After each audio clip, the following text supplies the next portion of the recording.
Hello, today we'll talk about the lore and story of Outlast and Outlast Whistleblower, leaving the events of Outlast 2 for a future video. We will use the documents of both games as well as the comics published by Red Barrels to know what led to the creation of this asylum and to the events that occur during and after the games. Let's begin. The lore begins in 1918 with the birth of Wernicke, a German scientist affiliated to the Nazi movement. He rose to fame in the scientific community after working with Alan Turing, a computer scientist and mathematician. Together, they published an appraised paper, and Wernicke was hired to work for the German government. During the Second World War, Wernicke developed an early design of the morphogenic engine, a machine which would allow someone to create and control a swarm of nanomachines, thus creating a very powerful weapon called the Walrider. He couldn't complete the experiment there, however, as in 1949 he emigrated to the US as part of the Operation Paperclip, a program aimed at employing German and Austrian scientists so as to deny their services to potential enemies of the US. Once in America, Wernicke received authorization to keep working on his project, and around 1959, Wernicke started working in Los Alamos, New Mexico, taking part in the project MKUltra, an experiment performed in real life, which consisted of psychological torture and the administration of drugs in order to brainwash people into cooperating with interrogations and following orders. Wernicke worked in this project along with the CIA and another company called Wernicke, an American transnational company dedicated to scientific research and development, reaching into gene therapy, psychology and medicine. In 1957, an asylum for the criminally insane was established in Mount Massive, a remote mountain located in Lake County, Colorado, a place where they could keep experimenting on the inmates. That same year, however, 3 of the doctors working there were murdered by the patients. Authorities ordered the asylum to cease all activities, and to be finally closed in 1971. The next year, 1972, the CIA ordered the destruction of all remaining documents in the asylum in order to hide the project MKUltra. But some of them survived, which are the ones we find during the course of the game. After this, Wernicke would retire and pursue photography. Mount Massive Asylum was closed for almost 40 years, and in 2009, Wernicke would reopen it, disguised as a charitable organization and joining forces with Dr. Wernicke again to finally complete the morphogenic engine. This same year, Dr. Wernicke would fake his own death to keep working in secrecy. Wernicke took care of the paperwork while he focused on the engine. The doctor's dead, you know that, right? Dr. Wernicke died before he even started working here. What kind of experiments does a dead doctor perform on living patients? That's the question. The facade consisted of pretending to be a charitable organization which helped those families who couldn't afford to take appropriate care of their mentally ill relatives, in many cases prohibiting their families from seeing or talking to them after being taken, as apparently that would interfere in the therapy. Generally speaking, family and government interest in the patients was so low that any chance of legal actions against Wernicke was highly unlikely, as you can see in this document.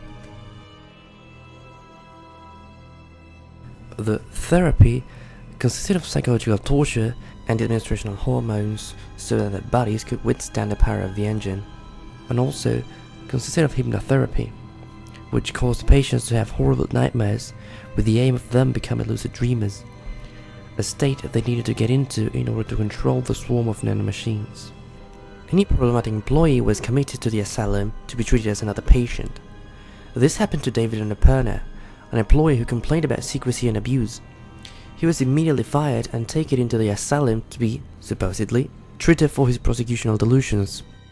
This treatment had to continue until the time of his death. This document was signed by Rick Traeger. We'll get back to him later. Eventually, they could find a patient who could handle the power of the engine. The patient was Billy Hope, a young man born in 1990, who is the only known host of the Walrider who is part of the morphogenic engine. One of the documents talks about 3 blind dreamers. They may or may not have been able to control the Walrider too. We really don't know much about them. One day, he told the doctors that he had made progress in self-directing lucid dream states, with an unprecedented activity of the morphogenic engine. The news of someone who could control the swarm drew all of Wernicke's attention. They started to spend time together, to the point that Billy considered him a kind of father figure. At this point, Billy was a 19-year-old teenager. He will be there for 4 more years before we arrive. Being close to the morphogenic engine could cause secondary effects, such as hallucinations and, in the case of women, psychosomatic pregnancies, where a woman presents symptoms of pregnancy without actually being pregnant. This caused many of them to have psychological miscarriages, with fatal outcomes in some cases. Because of this, all women working on the engine were moved to higher floors. But even so, the symptoms persisted, and all women, be them employees or patients, had to be moved to another facility. This is why we only see male doctors and patients in the game. Some of the women who worked there saw this as an injustice, as they were being terminated without an explanation. So, to them, this was only justified on the grounds that they were women. But the worst secondary effects were for those directly exposed to the engine. As said before, the engine needs someone who is on the verge of madness and is also a lucid dreamer. Those patients who couldn't adapt to the engine would turn into variants and quickly develop tumors and ulcers, as well as suffering even greater psychological damages. The experiments conducted in the morphogenic engine led Billy to develop some kind of extrasensorial ability, like knowing confidential information and provoking visions and dreams about the Walrider to other patients, who would later see it as a kind of god. Once Billy was in full control of the Walrider, he decided to use it against his torturers.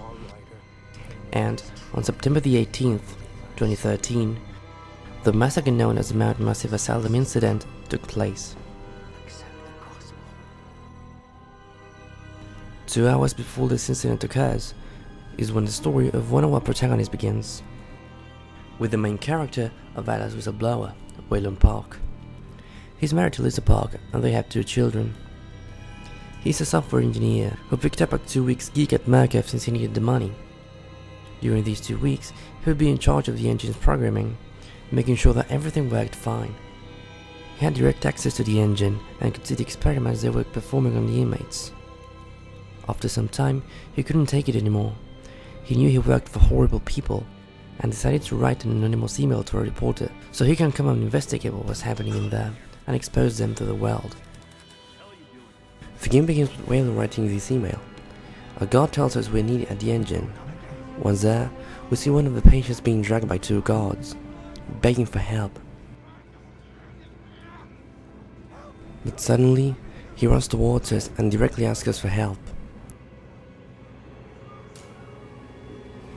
Waylon is shocked and takes a few steps back. This patient is called Gluskin, and we'll encounter him again later. Hey, calm yourself. This is a high security. The doctor and the guard tell us to remain calm and keep working. Now, we see that Eddie was put inside the morphogenic engine and starts to suffer from the secondary effects. We can see how the ulcers quickly develop on his face. The doctor tells us our job is finished and we head back to our desk. But there, Jeremy Blair, Wernicke's Executive Vice President of Global Development, the head of Massive Asylum and Project Walrider, is waiting for us. Mr. Waylon Park. Somehow dumb enough to think that a borrowed laptop, onion router, and firewall patch would be enough to fool the world's leading supplier of biometric security. Stupid, Mr. Park. More than stupid. In fact, that was crazy. I'm afraid we're going to have you committed. Mr. Park, will you willingly submit to forced confinement? Did you hear that, Agent? He said yes, Mr. Blair. Great. Oh, and did I just hear Mr. Waylon Park volunteer for the morphogenic engine program? Well, that's what I heard, Mr. Blair. They are more than happy to send us to their mental hospital and try to convince the rest of his family that being against this decision would be useless. When we wake up 2 hours later, we are tied to a chair. The doctor that was talking to us was warned about Billy making a lateral ascension and had to leave the room. After he left, we break free and witness the War Rider kill the patient next door. We get tired of the torture room. Everything's a mess. Dead bodies everywhere, patients killing each other and the doctors, and a crazy bioweapon roaming around. Our camera is our only friend, and we have to find a way out. We overhear two guards talking about asking for help through our shortwave radio. One of them thinks this is the only way to survive, but the other threatens to kill him if he even thinks about calling the National Guard. The repercussion this would have for Murkoff would be immense. Well, we have to get to that radio now. We make our way to the kitchen of the asylum. Someone's head explodes inside a microwave, and we meet Frank Antonio Manera, who proceeds to eat the dead man's flesh. Manera was a patient who had lost many pounds since he arrived. Non-responsive most of the time, and only interested in cannibalistic traits. No doctor could find another kind of food that suited him. Because of this encounter, Waylon understands that if he dies, his body won't remain unscratched, and leaves a note for Lisa, pleading her not to see his dead body if he doesn't make it out. Frank orders us to leave him alone. Waylon is terrified. It's the first time he sees someone who has only bloodlust on his face. We listen to him and leave the room. The characteristic weapon Manera uses is an electric bone saw. He wields it as he chases after us, telling us to feed him. We manage to lose him a couple of times, but when we enter a crematorium, Frank breaks one of the doors and pushes us into one of the ovens. Stay there and cook. Desperately, Waylon breaks one of the walls to avoid being cooked alive, and we escape to another floor before Manera can get to us. Once on the other floor, a gas leak blocks our path, and we need to find a valve to shut it off. And now, one last time, Frank will chase after us as we are looking for this valve. We shut the gas off and get out of the building. But Frank will not leave us without bidding us his final farewell. Once away from Frank, we get to the prison block, where we have a quite short encounter with the twins.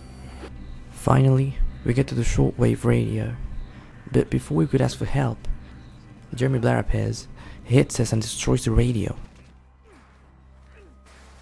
He jumps on us and tries to strangle us, but then we can hear the sound of chains approaching. Jeremy stands up.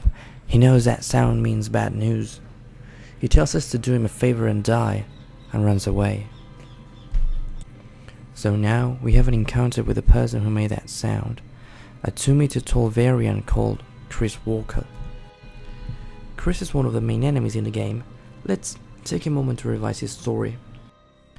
Because of an agreement with the government, Murkoff had to help returning war veterans cope with their PTSD, so they sent him to a psychologist. The comic that narrates the story of Chris Walker begins with the murders of 3 war veterans. As Murkoff was involved in their treatments, these deaths could cause some troubles for them, and so they decided to send 2 agents to deal with this issue and cover up any traces that could lead to the involvement of Murkoff in these murders. They are agents whose only purpose is to minimize economic fallout for Murkoff. Their names are Paul Marion and Paul Englick. They started by interrogating the psychologist, but due to Dr. Page's confidentiality, he couldn't tell them much. Changing the topic a bit, Paul asks him if the decoration he used was Sumerian.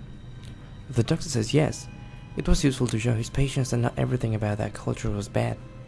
Pauline mentions that the method he used included reliving the traumatic experiences until they stopped hurting. The doctor replies that they stopped using that method because the wound would close but then reopen wider than ever. Paul and Pauline decide they can't get anything useful from him and leave. This is when Chris Walker comes in. He was also a war veteran, serving in Afghanistan. He saw the same psychologist as the other 3 guys and was supposedly cured from his PTSD. Once cured, he was hired by Murkoff as a security guard to secretly monitor every therapy session and intervene if necessary. Paul and Pauline go check the security footage and ask Chris to give him some copies. While they are trying to come to an agreement with another Murkoff victim to not get sued, Paul comes to the conclusion that the therapy still left traces of their traumas to the patients, and they decide to go back to his office. There, they find the doctor dead, and the whole video system smashed. This confirmed their suspicions. Chris had to be responsible for this. They drive to his house and find 4 boxes, 3 of them containing a head inside. and the little pig, Chris' stuffed animal. They know he will be there soon with the head of the therapist, and they are right. Chris appears. He loses his mind when he sees Paul with his little pig and Pauline drawing her gun. He attacks her as she falls over. Pauline shoots him in the mouth, destroying one of his cheeks. Chris hits her again and Pauline flies out of the window. They keep fighting until Pauline drives her car straight at him, taking him out. Chris was a Murkoff employee, so they had to blame someone else. The person chosen was Omar Abdul Malik, an American veteran of Egyptian descent. Chris was taken to the asylum and experimented on as part of the morphogenic engine program. During this time, Chris kept his pig with him and ripped some skin off his forehead to achieve a truer way of seeing. Eventually, he turns into the monster we see in the game, something that, according to Jeremy Blair, may not be described as a human anymore. Once we get away from him, we bump into a man dressed as a priest. He's none other than Father Martin. We don't know much about him, just that he was taken to the asylum and took the role of a priest towards the figure of the Wall Rider. He sees it as a kind of god and thinks everyone should know about him and his gift, something Father Martin has called the Gospel of Sand. One of the documents reads that Martin made schizoaffective assertions of some higher calling, which were diminished by letting him finger paint. He was allowed to do it because some pain was cheaper than real medicine. As we move through the different sections of the asylum, we try to make a long jump onto the next section, but we don't make it, and we fall through the roof of one of the buildings.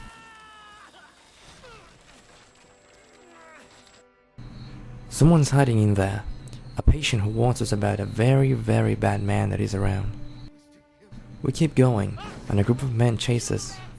We hear them say that if they catch us and offer us to that man, he'll let them live. We manage to lose him, but there he is. The bad man turned out to be Gluskin, the patient we saw at the beginning of the game being dragged by the guards. He roams free now, and he's desperately looking for someone to be his wife. Eddie was abused as a kid by his father and uncle, which corrupted his mind, and possibly obsessed it with finding the perfect lover. He ended up in Mount Massive and he started killing women, and even here, he wouldn't admit they were dead or mutilated. He chases after us. In a desperate attempt to escape, we jump onto a ladder, but it breaks. After the fall, Waylon screams as one of the iron rods was nailed into his leg, so we now have to find a way to limp away from him. We only find a locker to hide, but Eddie knows we're there. And he takes the locker with us inside to his torture room, a place where he mutilates other patients so they can become the woman he's been looking for. He sprays us with some sedative gas, and we pass out, and, from time to time, flashes of consciousness allow us to see how he kills and mutilates other patients. While Waylon sleeps, the protagonist of the main game arrives at the asylum. Let's now see the story of Miles Upshur.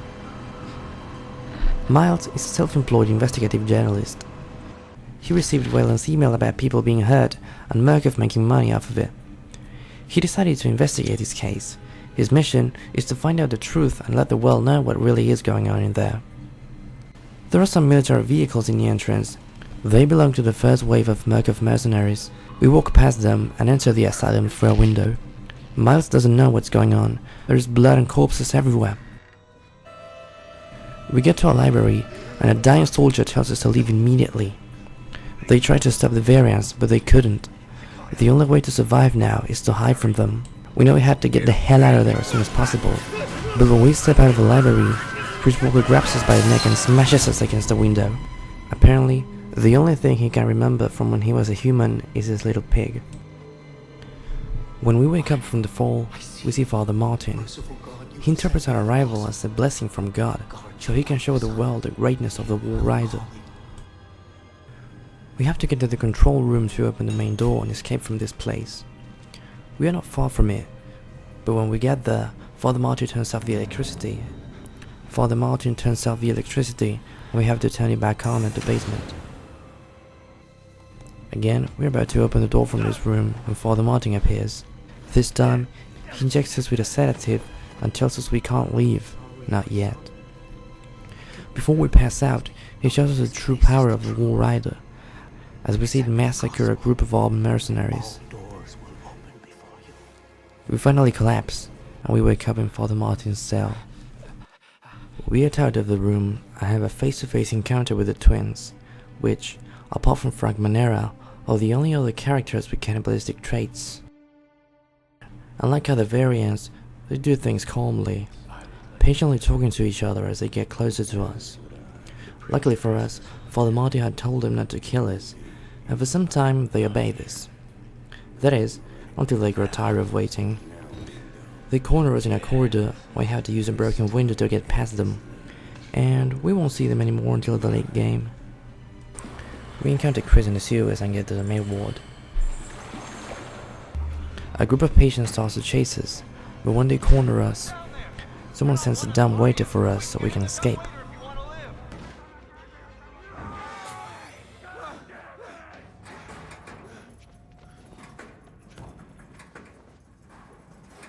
It was a trap.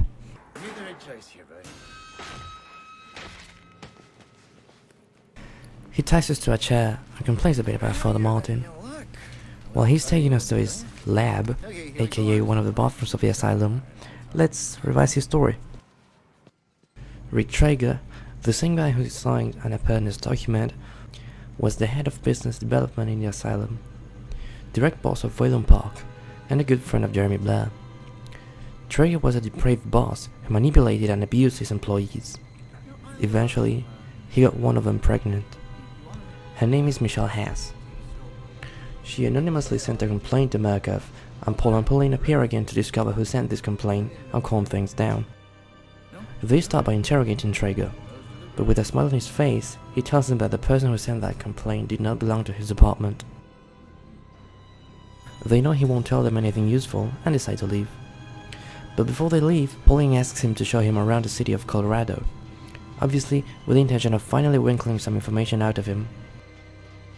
Once they are alone at his house, Traeger serves 2 cups of wine. Pauline takes a sip and notices something. This wine tastes bitter. It was altered. He recognizes the taste of Rohypnol, a powerful sedative. She confronts Traeger and forces him to drink it. Once the situation is under control and Traeger is asleep, she calls Paul to drive her to where Michelle is. They now know it was her who sent the complaint, as Pauline found an abortion clinic pamphlet in Traeger's house, and they had previously seen her at Traeger's office being pregnant. They reach out to Michelle, and she confesses the truth. Traeger had made her pregnant and threatened her to fire her if she didn't get an abortion. Paul and Pauline decide to make a deal with her, buying her silence with money. But then, Traeger walks through the door. Michelle tells him they know everything now. Traeger loses his mind and stabs Michelle with a pair of scissors. Paul reacts and tries to stop him. Traeger trips over, and Pauline puts his hair in a paper shredder and then activates it, and part of Traeger's scalp is ripped off. After beating Traeger, they take Michelle to a hospital, and turns out she was never pregnant. She just had the symptoms of a psychosomatic pregnancy. Regarding Rick, he was taken to Mad Massive. There, he turned into the variant we see today. Once in the asylum, he started treating and experimenting on other patients. He even developed his own method: fingers first, then balls, then tongue. Kill me. You're putting that tongue to any use anyway. Back in the game, he takes us to a bathroom, and after carefully choosing the best tool, he cuts off 2 of our fingers. He leaves, and we break free from the chair. As we peek through the corridors, we see an elevator. It's our way out. But it needs a key. We find it, but upon activating the elevator, Richard opens the door and jumps on us. He tries to kill us with bone shears. Miles defends himself and pushes him out. In the struggle, Rick is trapped between the elevator and the floor and is crushed to death.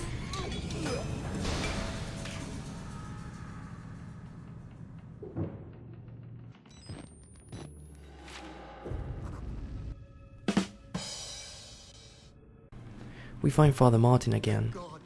Our new objective is to meet up with him. We find one of the few people that is still right in the head.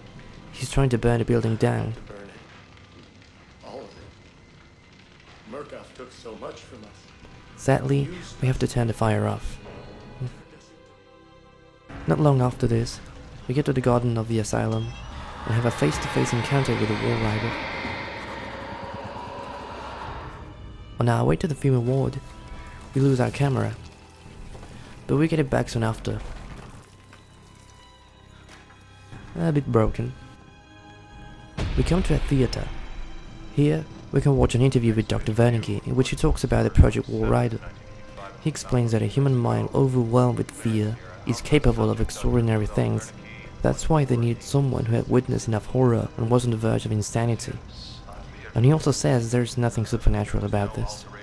After the encounter with the Walrider, Miles will start to complain about a humming noise. He could feel this noise since he arrived. He heard it in his bones. A humming noise that never stopped, that he, and presumably all the other patients, could hear.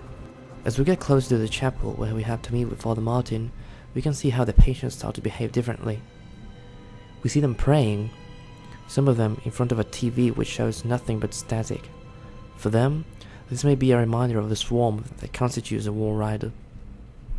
This issue with the noise and the divinity was something Murkoff was aware of. In one of the documents it is explained how the power of the Walrider was so superior to that of a human that delusions of godliness would be reasonable. They remind their employees not to worship the swarm, nor to allow the delusions of the patients influence their beliefs. We get to the chapel. The twins are there too, and they open the door for us. Inside, Father Martin is hanging on a cross. He gives us the key to the elevator so we can get to the main hall and exit the building. He tells us to tell the truth to the world, and then sacrifices himself for the Walrider.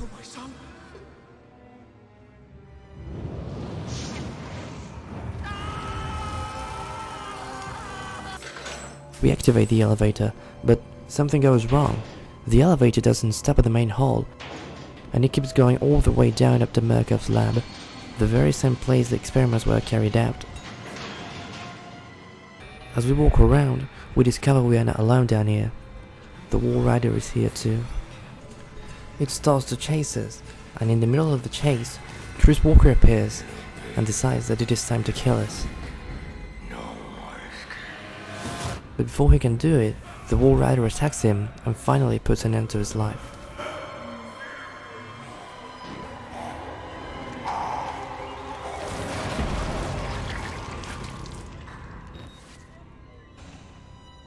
After this, we find Dr. Wernicke. He's a very old man now, but he's still alive. He tells us the experiment was a mistake. Billy had to die. He then explains us how to kill him. We have to turn off the different parts of the engine that serve as life support. Once the host is dead, the Walrider should die with him. We meet Billy. He's 23 now, but he looks much older. He truly seems to have undergone a lot. To Miles, killing him would be an act of kindness. We manage to turn off the different parts of the engine, and finally switch off Billy's life pod.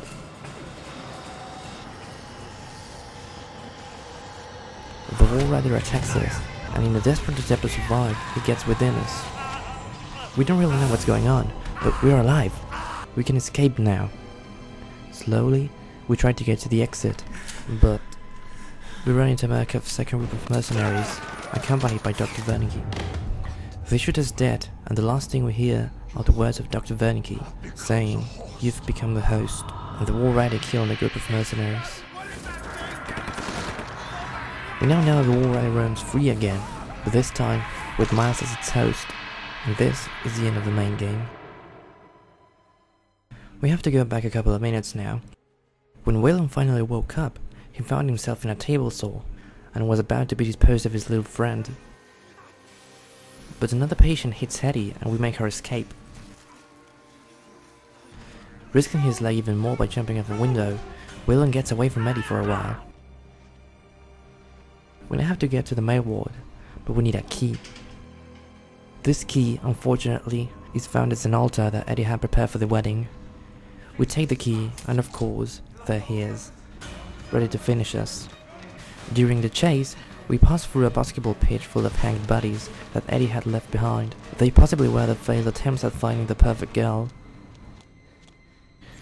We unlock the door, and Eddie catches us and starts hitting us, pushing us back into the pitch again. He ties a rope around our neck and hangs us with the other bodies.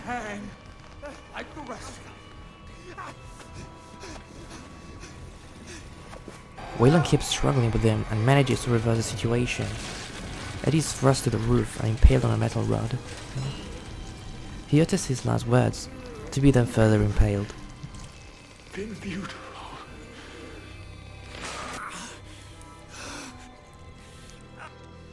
May Ward, yay! We keep going and see a chapel on fire, where Father Marty had just sacrificed himself. We see Murkoff's mercenaries find the body of Rick Traeger, and then we hear them scream as a war rider kills them. Finally, we get to the exit, and there, on the ground, we find Jeremy Blair badly injured. He asks us for help, but as we try to walk past him, he stands up and stabs us. No one can know. No one. Before he could kill us, the War Rider appears, getting rid of Jeremy once and for all.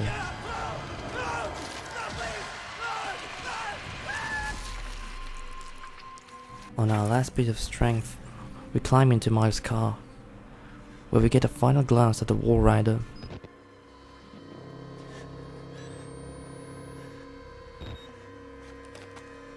As he gets closer, Waylon turns down the car and drives away.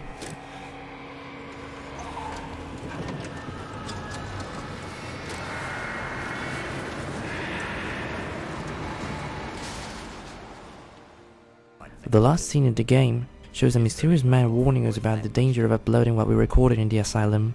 If Waylon uploads this, his life and the lives of his wife and children are over. Waylon doesn't have any second thoughts and uploads the video. And this is the end of the game. The story continues in the comics. The mysterious man who was talking to Waylon is called Simon Peacock. He's a former Murkoff employee who was experimented on and managed to escape. Since then, he tries to sabotage Murkoff and takes care of everyone who dares face him. He created the website Viral Leaks, which is where Waylon uploads what he recorded. Simon hid Waylon and his family from Murkoff from then on. Paul and Pauline arrive at Mount Massive and find Jeremy's corpse. Their new mission now is to find and get rid of Miles, Waylon and Billy. They know Peacock was in contact with Waylon and still believe Miles could be alive. As they are looking for clues, we get to see what's happening at Billy's mom's house. The War Rider materializes as Billy to re-encounter her and live together again. Paul and Pauline investigate Waylon's whereabouts first. They know he left in Miles' car, but he possibly took a train after leaving the asylum, so there is no trace they can follow. A clue finally appears. Someone had accessed Miles' bank account from a cell tower near Nathrop, Colorado, the place where Billy was born. His mother, Tiffany, still lived there. They pay her a visit and ask her about Miles and Billy. She says she didn't know Miles and hadn't heard from Billy since he went to the asylum. Paul points out a picture of her and Billy, in which Billy was dressed as a superhero. Pauline draws attention to the fact that she has some glass figurines. They are quite expensive and she wonders how Tiffany could afford them.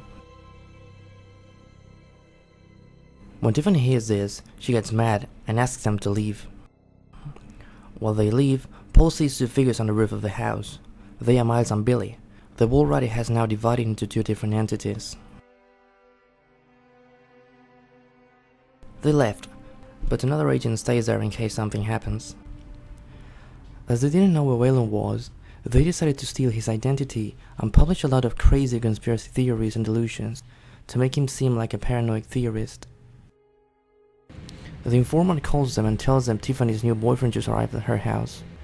They get into an argument and he ends up hitting her. When Billy sees this, he loses his mind and kills the guy when he gets in his car. The informant gets close to investigate, but is also killed by Billy.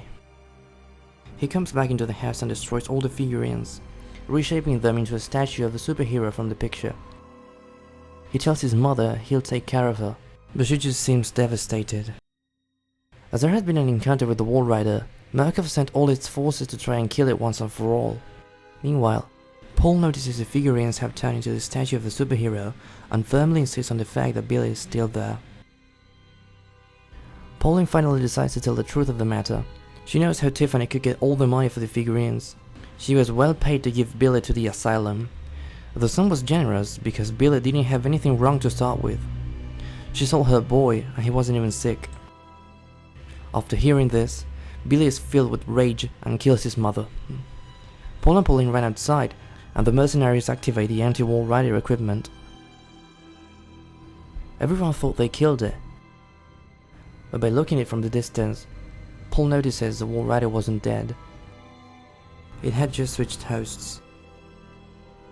After this, they arrived at Waylon's house. He had run away with his family and burned down the house. We don't know anything else about him, just that for the moment he is safe.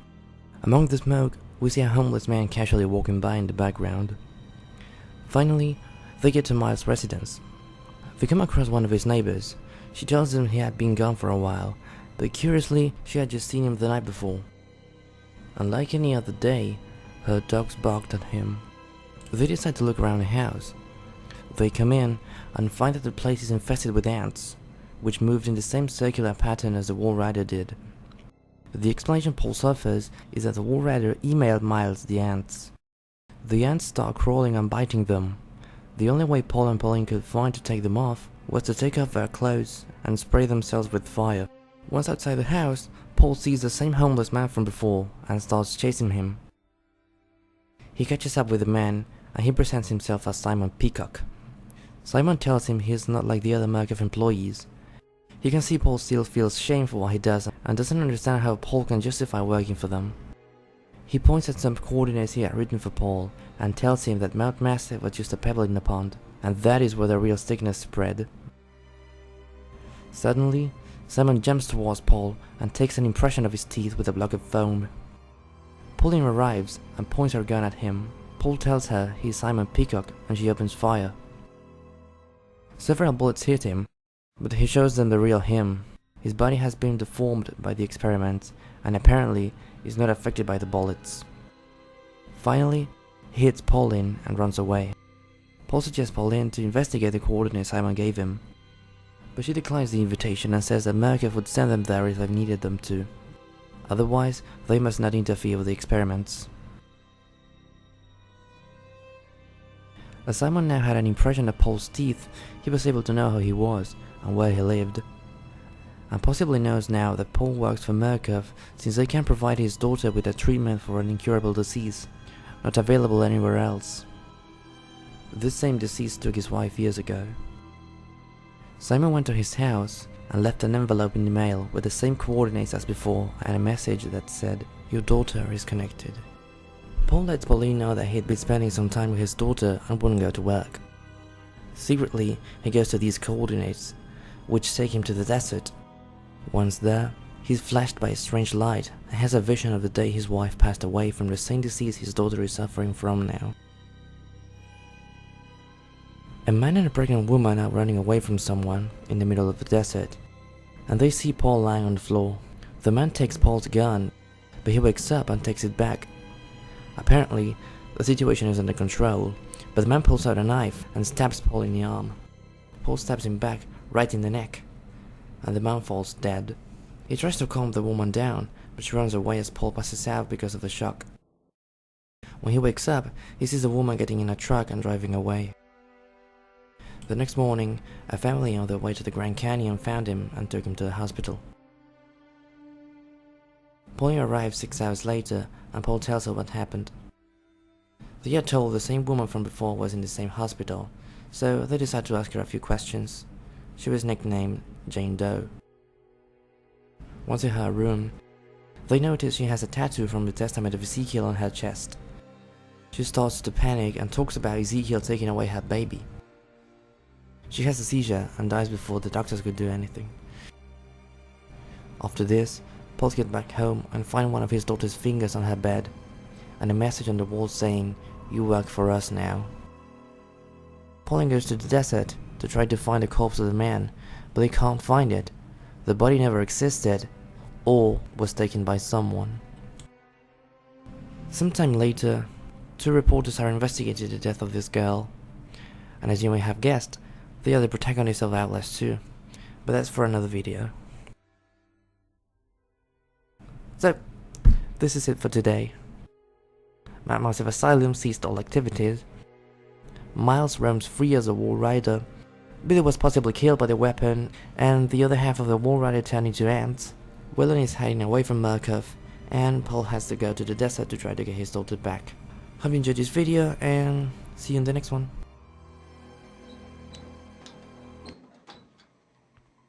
Don't trust them. They'll tell you it's science, but it's not. They were waiting for us in this place. Billy understood. They've always been here.